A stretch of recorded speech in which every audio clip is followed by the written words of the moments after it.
Bonjour à tous. On va entendre encore en quelques minutes. Les participants arrivent. Si quelqu'un connaît une chanson ou une bonne blague, en attendant, il n'y a pas de souci.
T'es sûr que tu veux le manger grillé? Non, en fait.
Bon, bonjour à tous.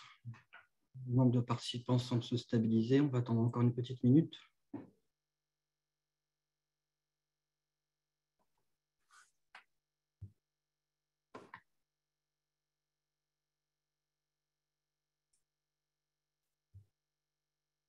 Donc, la présentation et les discussions qu'il y aura après sont enregistrées, bien entendu, pour être disponibles à tout le monde. On est en train aussi de finaliser une vidéo de présentation. Hein? Comment ça, on m'entend très mal? Et là, vous m'entendez mieux? Oui, on t'entend bien. Ah, parce que Benoît me dit qu'il m'entend très mal. C'est parce qu'il doit avoir l'habitude de m'entendre. Je vais essayer de parler fort alors. Donc, je vous disais, une vidéo de présentation est en cours de finalisation sur qu'est-ce que l'école, qu'est-ce que l'ANSAT. Elle sera mise à disposition tout le monde dans les prochains jours, voire les prochaines semaines. Donc, elle va prendre essentiellement les diapositives que je vais vous présenter. Voilà. Sinon, on enregistre cette discussion ici. Merci Dominique pour le son. Mais je vais donc commencer. Pour ceux qui ne me connaissent pas, donc je suis Pascal Lafaille, l'API directeur de Toulouse INP ANSAT, ou si vous préférez l'Agro Toulouse.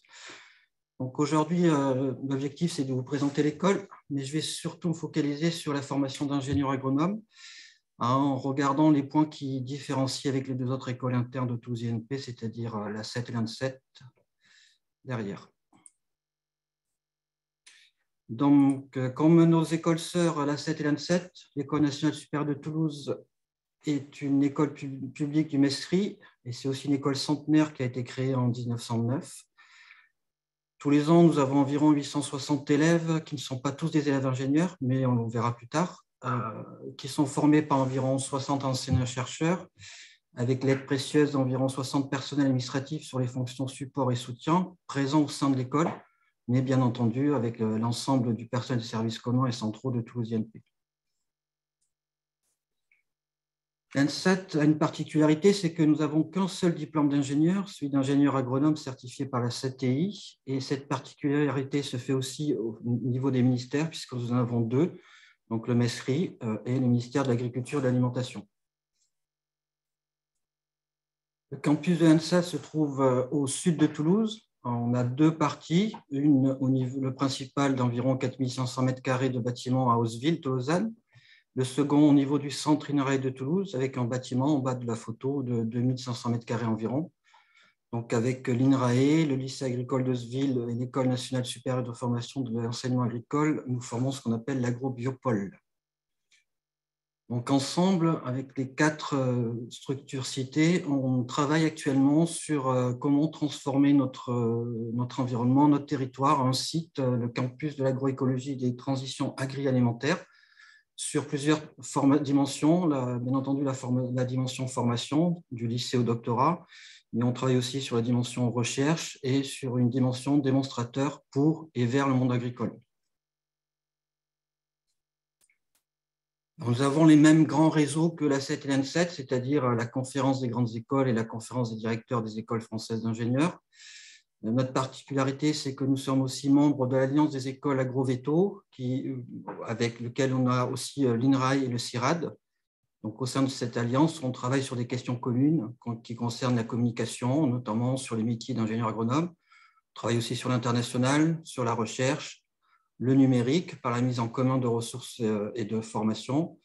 C'est le cas actuellement sur un projet DEMOS Hercule 4.0 qui concerne la transformation numérique de l'enseignement supérieur et plus particulièrement l'usage du numérique dans la formation aux compétences et accompagnement de la transformation, mais aussi l'usage du numérique dans l'évaluation des compétences et accompagnement du changement.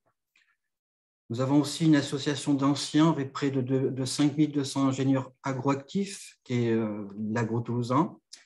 L'association de nos anciens est membre de la Fédération des ingénieurs agronomes français, qui est Uniagro. Et la particularité, c'est que la présidente du conseil d'école est faite par le président d'Uniagro, ce qui nous permet d'impliquer pleinement nos anciens dans la formation de nos ingénieurs, dans le cadre du savoir-faire et du savoir-être. Je vous montrerai après.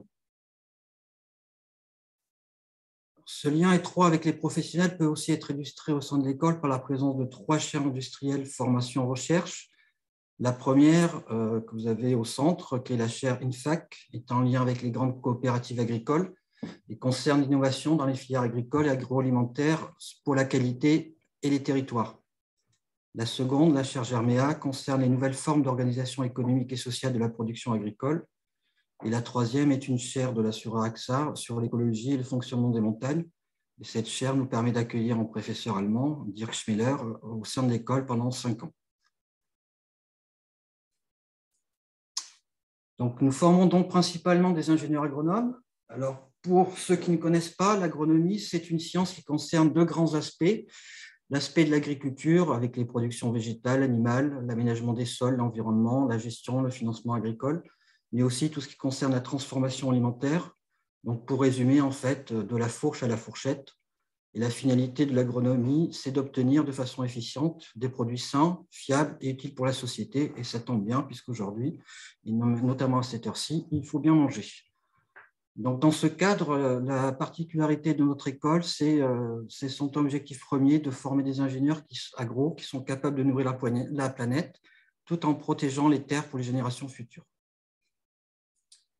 Donc, l'ingénieur agronome, c'est un scientifique et un manager qui travaille dans les domaines des sciences et technologies du vivant et qui doit répondre aux enjeux sociétaux tels que les transitions agroécologiques, les transitions écologiques, les transitions agroalimentaires, qui sont des enjeux actuels. C'est l'ingénieur agro, c'est donc un architecte, mais il doit aussi penser pour pouvoir répondre aux enjeux à venir. Et dans ce cadre-là, l'ingénieur agro est aussi un joueur d'échecs. La formation d'ingénieur agro permet une palette de possibilités. En effet, il occupe des fonctions variées. Il peut travailler avec des acteurs et dans des contextes très différents, des petites à grandes entreprises, des institutions, des ONG, le public, même s'il est vrai qu'aujourd'hui, les PME et les TPE représentent environ 70% des agriculteurs de nos diplômés. Ils sont donc très nombreux. Je ne pourrais pas vous mettre les logos des principales sociétés. Les principales fonctions exercées par nos ingénieurs concernent donc la R&D à 21%, qui est en lien avec l'ingénieur scientifique, et le conseil à 15%, qui est en lien avec l'ingénieur manager. Donc aujourd'hui, on forme sur près de 250 métiers différents dans 4 grands secteurs d'insertion.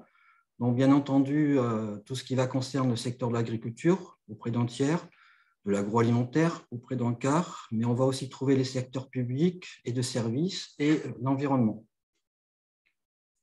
Dans ce cadre, lorsqu'on pose la question à notre jeune diplômé, ils estiment que près de 60% que leur métier est en lien avec l'environnement, avec ce qu'on appelle les métiers verts, dans la qualité des milieux et la gestion des ressources, mais aussi les métiers verdissants des entreprises dans le domaine du développement durable et des responsabilités sociétales. Donc ça, c'est un enjeu qui est fort au sein de l'école et on le verra plus tard. Donc, vous l'avez compris, comme il faut bien manger 3 fois par jour, les ingénieurs agronomes de l'ANSAT sont des ingénieurs qui sont totalement indispensables. Ainsi, près de 95% des diplômés ont trouvé leur emploi en moins de 4 mois ou moins, dont 13% poursuivent leurs études, avec environ 8% de doctorat. Environ 60% des diplômés trouvent même un emploi avant l'obtention de leur diplôme. Et on a pu mesurer l'impact de la crise sanitaire actuelle, qui a été assez faible, avec un recul de 2 mois pour une partie de nos élèves pour trouver leur premier emploi. Mais au bout de 4 mois, nous étions pratiquement retrouvés ce plein d'emploi à 95%. Alors, pour avoir un ingénieur indispensable, nous proposons une grande diversité de parcours. Ainsi, on peut résumer le fait que l'ANSAT, c'est un terreau qui propose une formation au plus proche du projet professionnel de chacun via un parcours à la carte.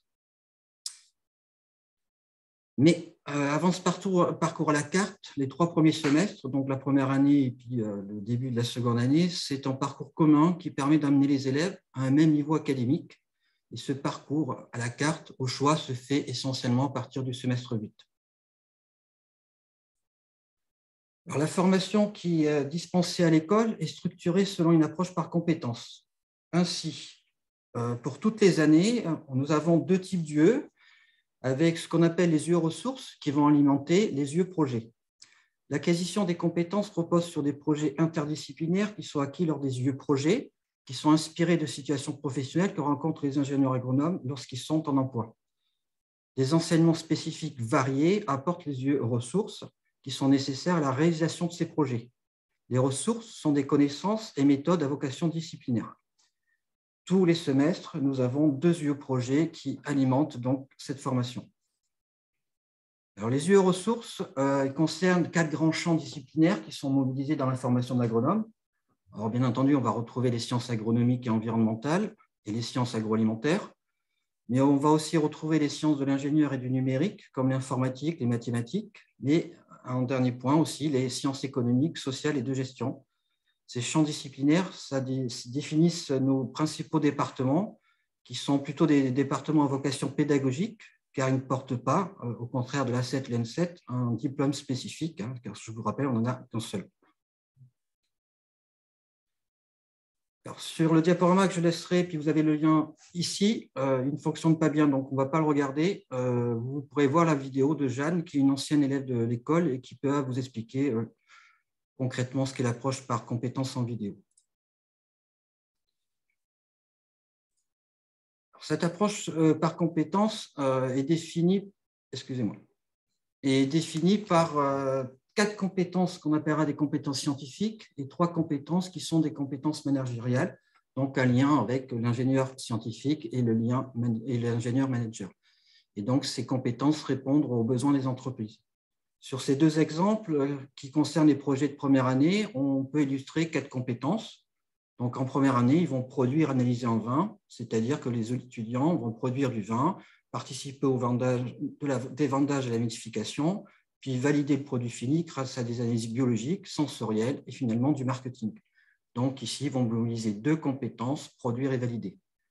Ensuite, en première année, à l'occasion des stages, ils vont établir le diagnostic du fonctionnement d'une exploitation agricole, identifier les problèmes possibles et co-construire avec l'agriculteur des solutions adaptées. Dans ce cadre-là, ils vont mobiliser 2 autres compétences, diagnostiquer et conseiller.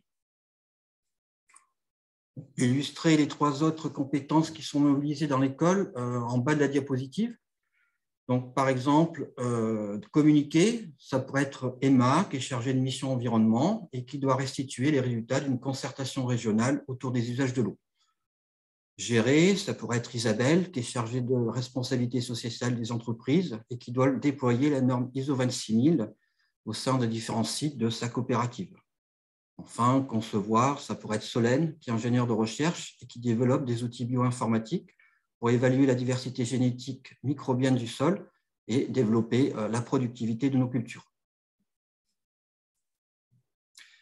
Par compétence, il y a 3 jalons qui sont définis, à peu près un jalon par année de formation, ce qui permet d'amener les élèves vers une autonomie et une prise de responsabilité. Ces jalons sont eux-mêmes décrits par 2 à 4 apprentissages critiques qui doivent être nécessairement acquis pour valider les jalons. Donc, en fait, au départ, les élèves sont totalement accompagnés jusqu'à être laissés en autonomie lors de leur dernier projet. C'est donc à partir du semestre 8, donc de la deuxième partie de la seconde année, que les élèves vont pouvoir choisir librement les UE thématiques qu'ils veulent suivre, ceci afin de leur permettre d'approfondir la découverte des secteurs d'emploi selon leurs projets professionnels qu'ils ont commencé à construire dès leur entrée à l'école. Ces 4 thématiques concernent donc les territoires, la production, la transformation et les enjeux transversaux. C'est au cours de ce semestre 8 qu'une grande partie de nos étudiants vont effectuer leur mobilité internationale qui est bien entendu obligatoire. 100% de nos étudiants acquièrent une expérience dans plus de 40 pays. Donc, cette mobilité peut aussi être effectuée lors des semestres 9 et 10, et puis récemment, on va l'ouvrir pour le semestre 7. Donc, à l'inverse, pendant ce semestre 8, vu qu'une grande partie de nos élèves partent pour cette mobilité internationale, nous accueillons aussi des étudiants internationaux. Et pour cela, certains des UE sont ou peuvent être en anglais. Dans la diapositive, ce sont les petits drapeaux anglais que vous pouvez voir. Enfin, en 3e année, les étudiants vont suivre ce qu'on appelle une spécialité dans 4 grandes filières au sein de l'école. Sur cette diapositive, vous avez en vert les filières agronomiques avec une spécialité en sciences végétales, une autre en sciences sciences animales et production, et une 3e en agroécologie. En orange, vous trouverez les filières qui concernent l'agroalimentaire.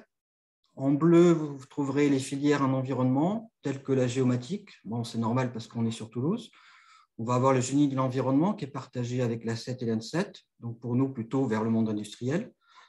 On trouvera aussi la qualité des milieux, la gestion des ressources plutôt pour le monde rural et les développements durables en lien avec le master MSEI. Enfin, on trouve aussi 2 autres filières managériales, la première sur les données numériques et la seconde sur l'agro-manager.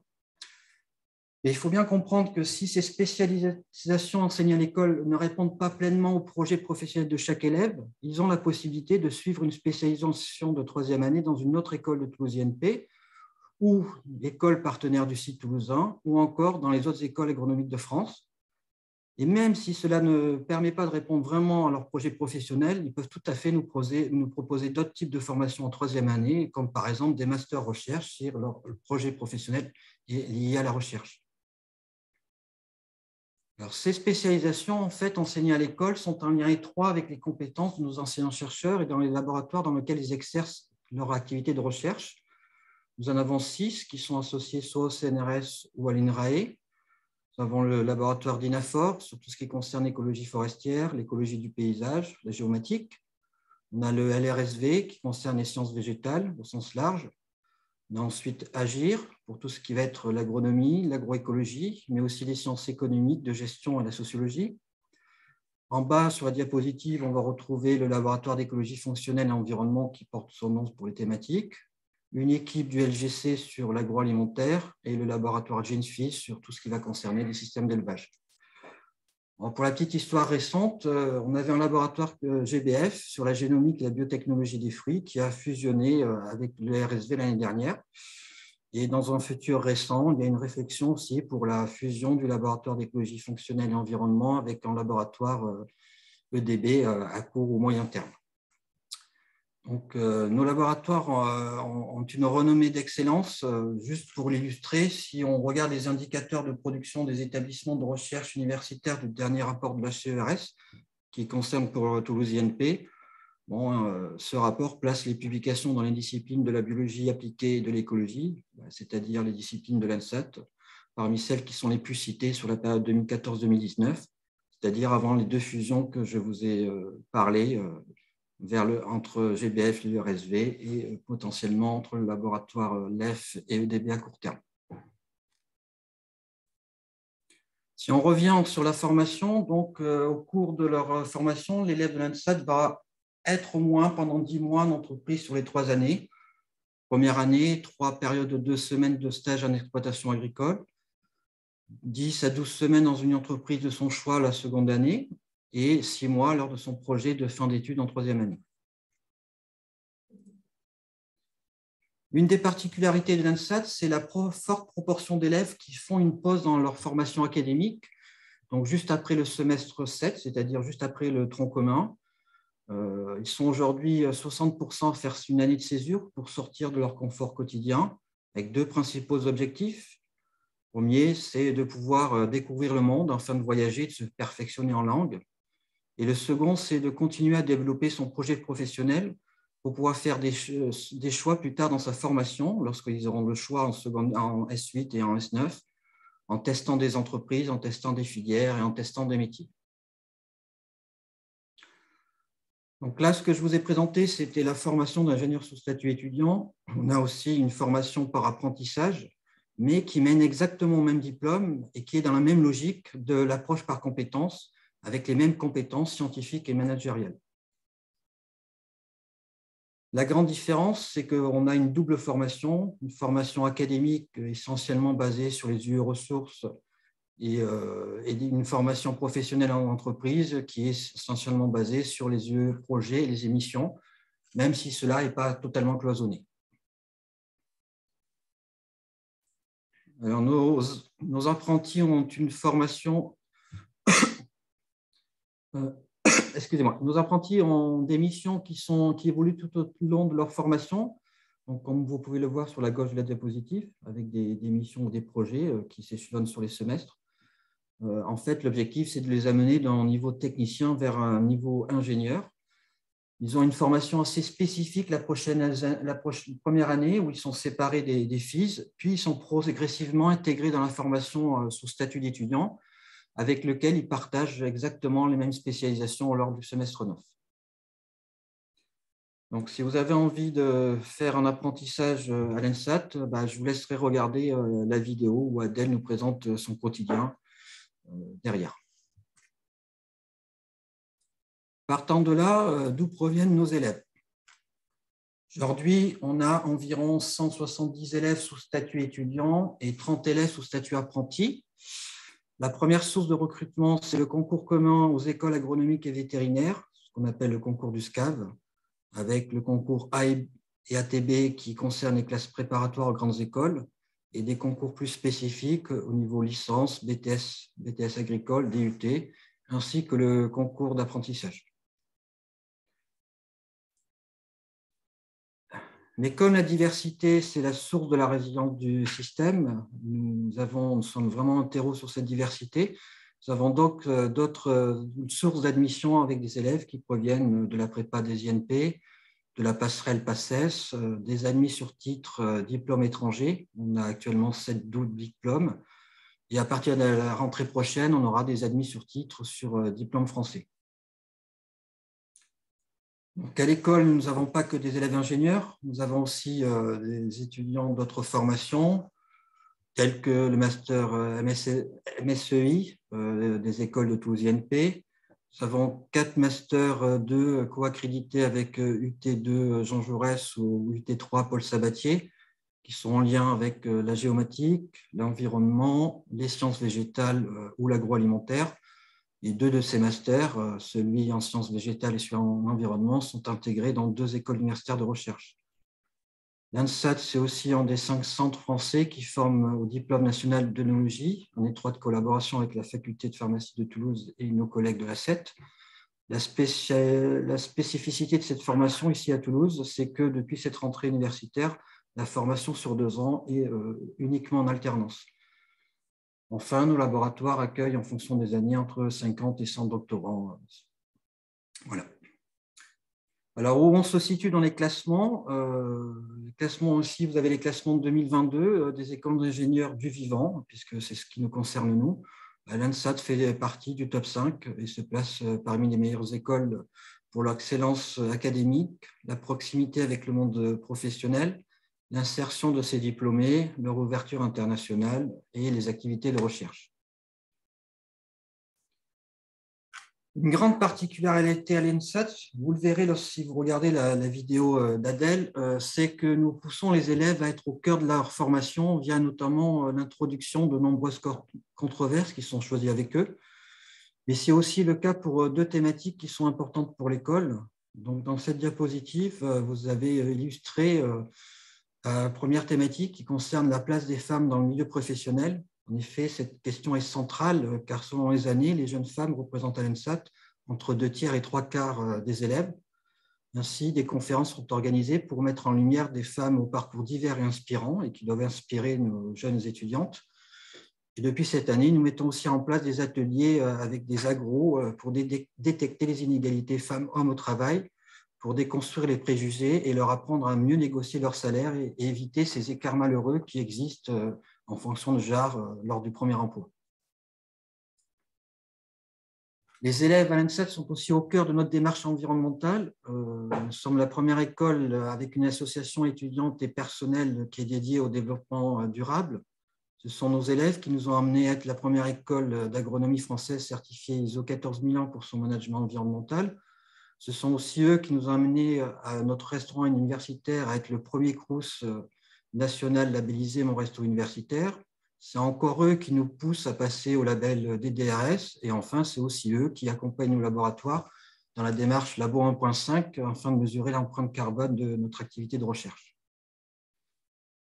Dans ce cadre, nous sommes donnés l'année dernière un challenge. Nous avons voulu nous tester, nous comparer aux autres écoles françaises d'ingénieurs pour nos efforts en matière de transition environnementale et sociétale. Et comme vous pouvez le voir sur ce classement, l'Agro de Toulouse a été classée en 5e position des écoles à l'échelle nationale pour changer le monde et première au niveau de son réseau diplômé et de sa stratégie. Au-delà du savoir-faire qui est acquis pendant la formation, la vie étudiante est aussi riche à l'école. Ça permet notamment aux élèves de pouvoir acquérir des savoir-être qui leur serviront tout au long de leur vie. S'investir dans une association, c'est une opportunité d'acquérir d'autres compétences, de pouvoir se professionnaliser au sein même de l'école et de participer à constituer un réseau indispensable en milieu professionnel, le tout bien entendu en s'éclatant. Alors pour finir, l'école a la chance d'avoir un campus moderne qui a été très bien entretenu par la direction précédente et qui permet d'avoir un environnement qui est vraiment propice à l'épanouissement de chacun. Donc, comme à la CET et à l'N7, on possède un Learning Center et plusieurs salles de pédagogie active. Mais on a aussi sur place une résidence universitaire dont nos élèves boursiers, environ un quart, sont prioritaires, ce qui fait qu'ils sont vraiment au plus proche de leur formation. Donc, j'ai terminé, puisqu'on m'a demandé de faire une présentation de 25 minutes. Je vais essayer de tenir le timing. Par cette dernière diapo, juste pour vous résumer, donc j'espère que vous avez compris que l'Agro-Toulouse, ça forme les ingénieurs d'aujourd'hui, les ingénieurs de demain, selon une logique simple qu'aime bien mettre en avant notre président du conseil d'école, qui est un ancien de l'ENSAT, c'est que les élèves qui viennent chez nous arrivent avec des valises vides dans chaque main et repartent avec des valises pleines de compétences qui leur permettent plus tard de s'épanouir dans leur projet professionnel. Donc, je sais bien qu'on est en visioconférence, mais je vous souhaite à tous être bientôt sur site. Et en attendant, avec Benoît, Sandrine et Thierry, on reste disponible pour répondre à toutes les questions que vous souhaitez. Merci de votre attention.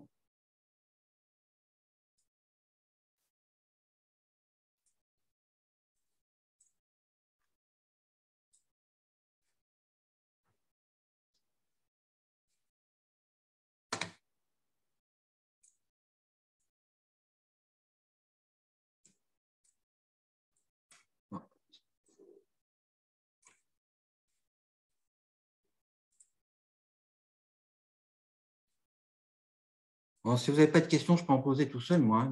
Sinon, Nathalie, je te laisse. Il y a Nathalie et puis après Dominique, mais d'abord Nathalie. Bonjour, merci pour cette présentation qui était très claire. J'avais quelques questions parce que nous, effectivement, on a des étudiants qui partent à l'étranger, aussi bien au S7, au S8 qu'au S9, que voire même au S10. Dans la présentation, il semblerait que vous, il soit assez focalisé sur le S8 pour les départs à l'étranger. Est-ce que c'est bien le cas? C'est la majorité des départs, c'est un S8. On en a aussi un S9. On en a quelquefois pour le projet de fin d'études, donc un S10. Et là, à partir de leur rentrée, on va essayer de leur permettre pour le S7. D'accord. Et comment vous faites pour faire partir en S8 majoritairement? Enfin, nous, on a pas mal de mal à faire ça. Donc, je m'interrogeais sur enfin, comment vous les motiviez pour partir au S8, surtout que c'est apparemment là que vous commencez à les spécialiser un petit peu plus, si j'ai bien compris. En fait, justement, parce que c'est la partie où ils sont libres de choix par rapport aux yeux qu'ils veulent suivre en fonction de leur projet professionnel. Donc, en fait, ils peuvent aussi les suivre à l'étranger. C'est ce qui facilite parce qu'ils arrivent avec une base commune sur lesquelles on souhaite les amener. Et donc, après, en fonction de leur projet, ils peuvent aller chercher ces yeux à l'étranger. Et ils n'ont pas de difficulté ensuite quand ils reviennent en S9 avec justement des manques par rapport à la formation que vous délivrez, vous, sur place? Pas du tout, parce que comme ils vont rentrer en S9 et que chaque étudiant qui sera en S9 n'aura pas du tout suivi le même parcours, puisqu'ils vont picorer chacun pendant la suite sur des parties complètement différentes. Donc, ils arrivent tous avec des connaissances qui sont pas les mêmes. Oui. Après, ce qu'on peut ajouter, c'est que le S8, c'était quand même beaucoup des jeux thématiques un petit peu conçus comme, certes, sectoriels, mais avec quand même un petit peu cette idée d'ouverture. Donc, il y avait quand même cette capacité à rattraper ou à se remettre au diapason qui était encore possible en S9. Et du coup, c'est pour ça aussi que le S9 attire moins. C'est que les gens qui sont vraiment attirés par le côté spécialisation, c'est vraiment dans le S9 où le côté dynamique de spécialisation est vraiment ancré dans la structure de formation. Donc, du coup, c'est ça qui fait que le S9 est très attractif à l'ENSAT. Ok, merci. Avec plaisir. Dominique, bonjour. Bonjour. Donc là, j'avais une question sur la partie recherche, Oui. le lien formation-recherche et le pourcentage d'étudiants qui poursuivraient dans ces voies, que ce soit à l'INRAE, à CIRAD, etc. Voilà, un petit peu plus ça que j'ai. Merci d'avoir tenu le timing assez agréable, mais pour laisser ce temps aux questions. Merci. Oui, non, mais j'ai tenu le timing parce que sinon, moi, je vais tomber en hypoglycémie. Donc, c'est bien, j'ai pas eu le temps de manger plus d'une pomme. Donc, c'est mieux pour tout le monde. Donc, en fait, par rapport aux autres écoles, on est, nous, en dessous de la barre de 10% de nos élèves qui continuent en doctorat. On est à peu près à 8% sur les dernières années. Donc, c'est pour ça on va introduire une UE, un S8 vraiment sur la recherche derrière pour essayer de les pousser un peu plus pour ceux qui sont intéressés. Ça répond à ta question, Dominique? Partiellement, donc ça c'est la partie 8% et évolution, mais là, à part les enseignants, bien sûr, les enseignants-chercheurs font le lien avec les labos, mais est-ce qu'il y a dans la scolarité des projets où clairement ceux qui veulent peuvent facilement passer en labo? Voilà, c'était le lien formation. J'ai moins vu les labos dans le parcours. C'est ça. Ok, alors nos chercheurs, ils interviennent à tous les niveaux et on avait monté un projet, donc une UE projet de S8 qui s'appelait Graines de chercheurs.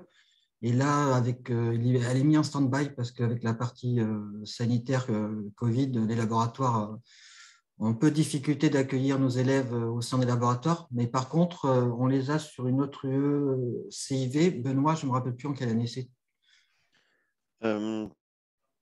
Non, tu as éteint ton son. Oui, en première année, on a effectivement quelques liens avec les labos. Après, c'est vrai que je dirais elle est peut-être moins présente qu'elle ne l'est sur l'NCA 7. Ce que tu vois, le ressenti que tu as, Dominique, n'est pas traduit quand même, à mon avis, une réalité qui est fait que Pas que NCA 7, hein, même N7 aussi. Enfin, oui, d'où ma question, parce que vous avez finalement le plus grand nombre de labos. Vous êtes l'école qui a des liens avec le plus grand nombre de labos. Je vais faire juste du quanti. Donc, je voulais… voilà. D'où ma question. Mais merci pour les réponses. Voilà. Non, mais de toute façon, ça fait partie, on le sait, la partie recherche et la partie les amener vers le doctorat, c'est des points sur lesquels on doit encore s'améliorer. On en a d'autres comme ça, t'inquiète pas, Dominique. Ok. Donc, juste dans le chat, avant de donner la parole à Nicolas, excuse-moi Nicolas, je te la donne après. Dans le chat, il y avait des questions sur la césure, qui est effectivement quelque chose d'assez important. Donc, c'est vrai que la CTI, elle a juste… typiquement, on a effectivement plus de la moitié de nos étudiants qui veulent partir en césure. Ça s'est accentué encore avec le Covid. La CTI, elle a quand même changé sa position sur la césure. Et comme en agronomie, c'est une règle qui n'est pas du tout propre à nous, c'est-à-dire qu'on voit que la césure est très attractive sur les écoles d'agronomie de façon générale. La CTI n'a pas eu le choix que de se mettre dans le sens du vent.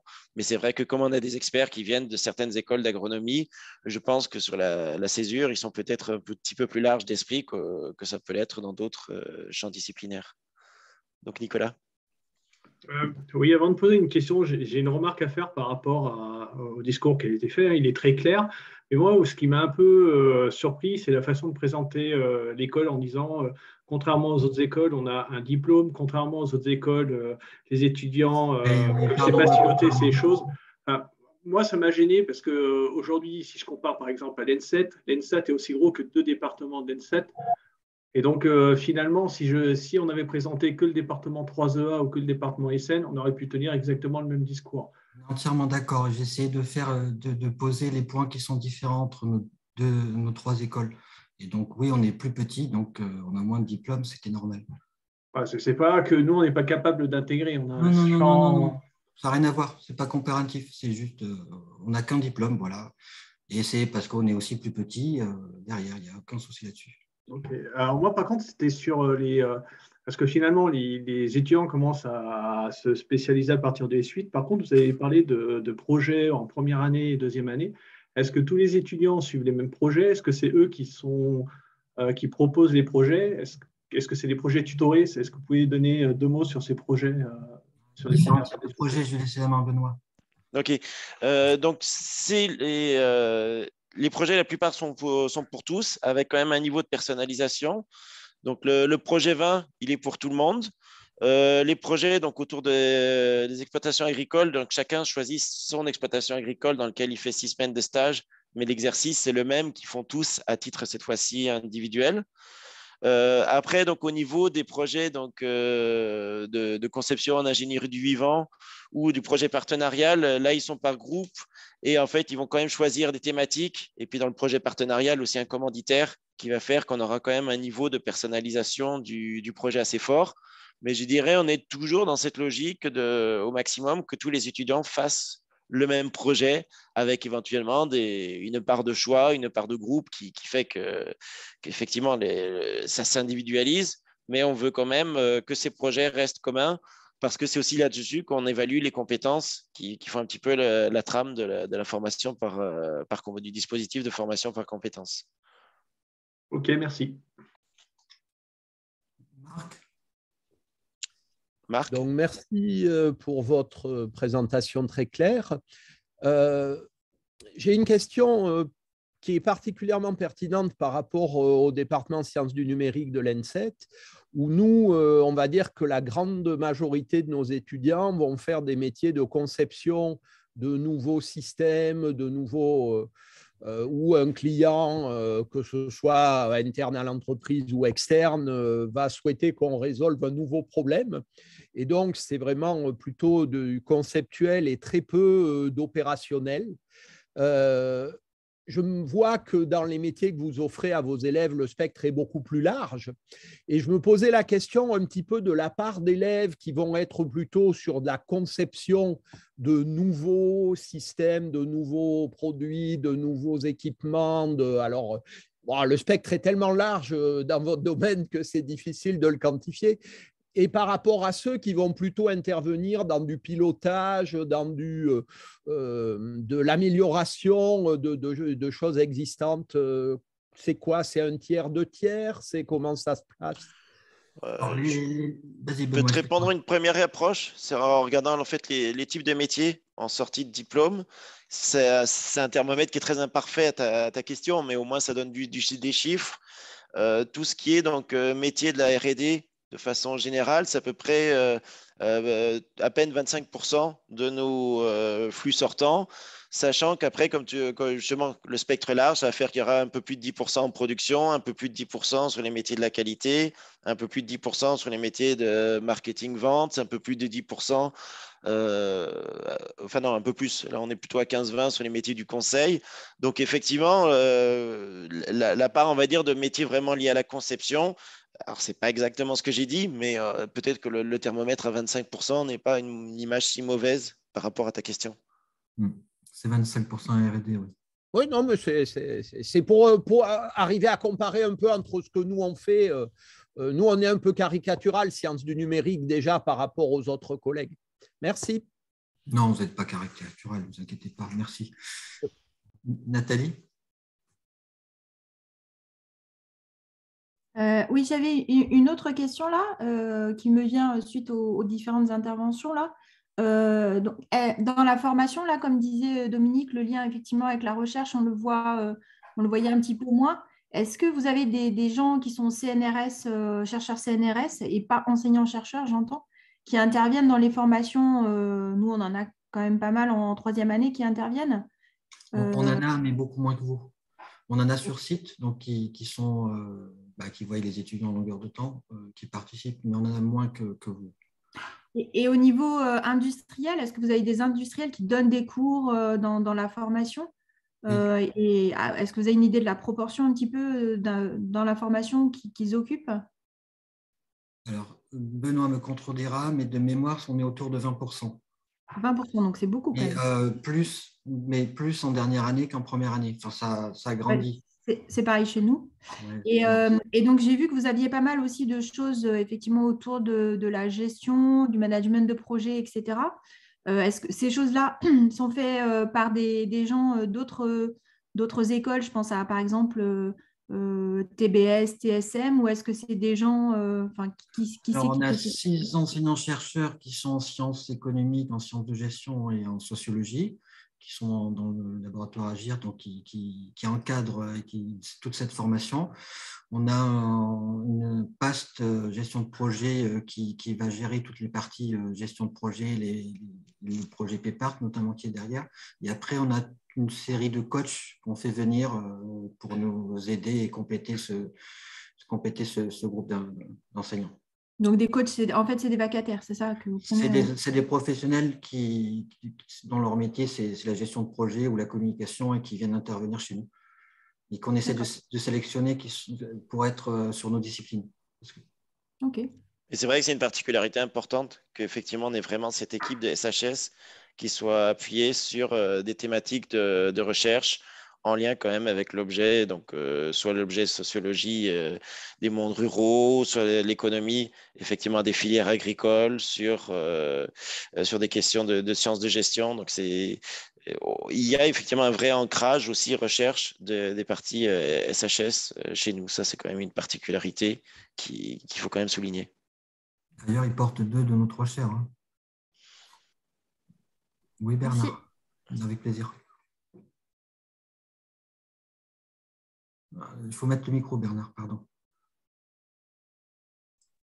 Merci, c'est mieux. Je recopie une question qui avait été posée la première présentation à l'NCA 7. Quelle est votre motivation pour intégrer le groupe École Centrale? Ma motivation personnelle en tant que directeur, c'est que j'aurais fait une faute professionnelle de balayer cette proposition de la main et qu'il faut absolument l'ouvrir et que chacun puisse la partager et prendre des décisions collectives. La motivation est là. Pour moi, ça aurait été une erreur professionnelle. Et la motivation générale de l'ENSAT? Mais ça, il faut poser la question à l'ensemble des collègues. Chacun a plus ou moins sa motivation. C'est pour moi une des mes motivations, mais je ne dis pas que c'est la motivation de l'ENSAT, c'est une possibilité de pouvoir rentrer du vivant et un peu plus de vivant dans ces grands diplômes, qui est très faible aujourd'hui. Ça, c'est ma motivation personnelle. Après, la motivation de l'ENSAT, elle va être diverse. Hein. Elle va être en fonction de chaque collègue. Ok. C'est bon. Bon.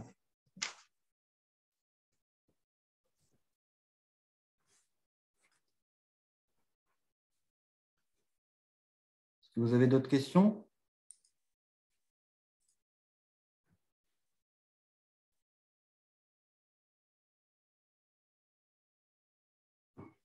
Oui. Oui, bonjour. On est plusieurs étudiants à écouter la présentation. Et pour répondre un peu à la question de la motivation, justement, sur l'intégration de l'école dans la fusion de Centrale, justement, la motivation, nous, pour l'instant, ça ne motive pas trop, en fait, du groupe qu'on est. Et on avait pas mal d'interrogations, notamment sur ce qui resterait de la part de l'agronomie, en fait, dans le tronc commun. Dans le projet de fusion, en fait, et dans les UE après. Et aussi par rapport aux augmentations des frais d'inscription, ça nous laisse voilà, quoi, un peu dubitatif sur Je l'entends. les attentes. Je l'entends. Donc, je vois les élus étudiants, je crois que c'est demain d'ailleurs, pour leur expliquer. En fait, dans les écoles centrales que vous pouvez observer, il y a celle notamment de Lille où il y a des écoles internes qu'ils appellent de spécialisation et qui portent un diplôme spécifique. L'ENSAT, son diplôme, c'est un diplôme du MESRI et un diplôme du ministère de l'Agriculture. Donc, une des lignes rouges est très simplement que nous gardons notre diplôme au sein d'une école qui pourrait ressembler à ce que c'est actuellement l'ENSAT, avec son concours particulier qui est le SCAV, et donc avec derrière tout ce que vous venez de dire. Ça n'empêche pas que si on va jusqu'au bout de la démarche d'une école centrale généraliste, nous participerons à la formation de ce diplôme, mais qui serait un nouveau diplôme. Ce n'est pas du tout remplacer l'un pour l'autre. Et après, un des intérêts, mais bon, on en parlera peut-être demain avec un dialogue plus poussé avec les étudiants, par rapport au SCAV, donc au concours agro-veto, c'est l'idée aussi vis-à-vis d'une population qui sont donc ceux qui vont dans les prépas bio, d'offrir éventuellement une sorte de voie d'entrée différenciée en allant soit vers un choix effectivement plus vraiment agro-agro, ou à l'inverse pour d'autres, notamment autour des métiers de l'environnement et ce qu'on pressent peut-être au niveau de l'agroalimentaire, une formation qui serait finalement un petit peu plus large avec peut-être un choix de métier qui serait plus important.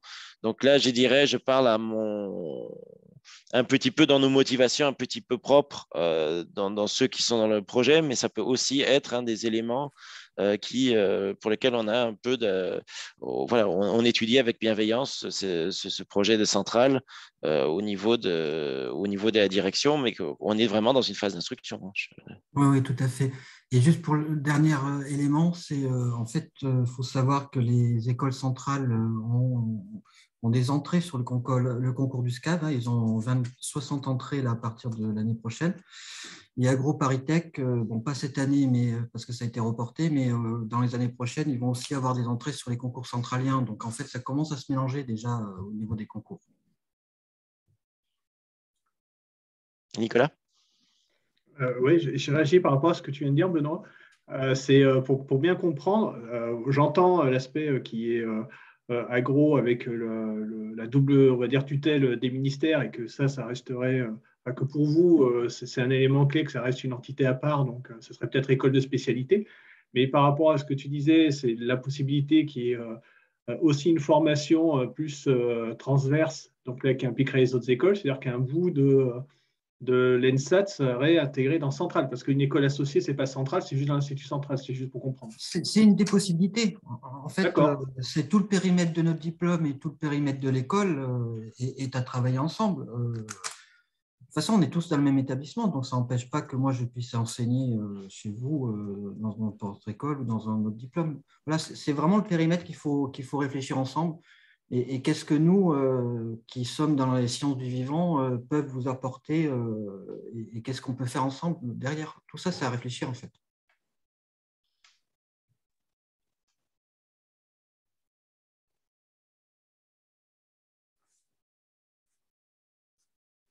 Est-ce qu'il y a d'autres questions?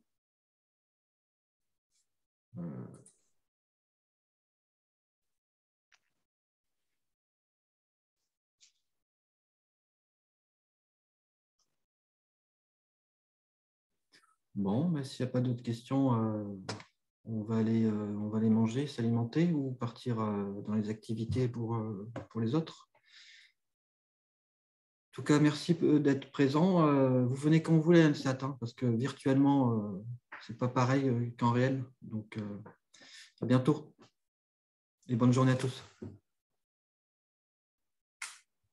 Merci, à bientôt.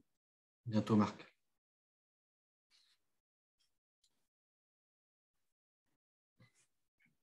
Salut Olivier.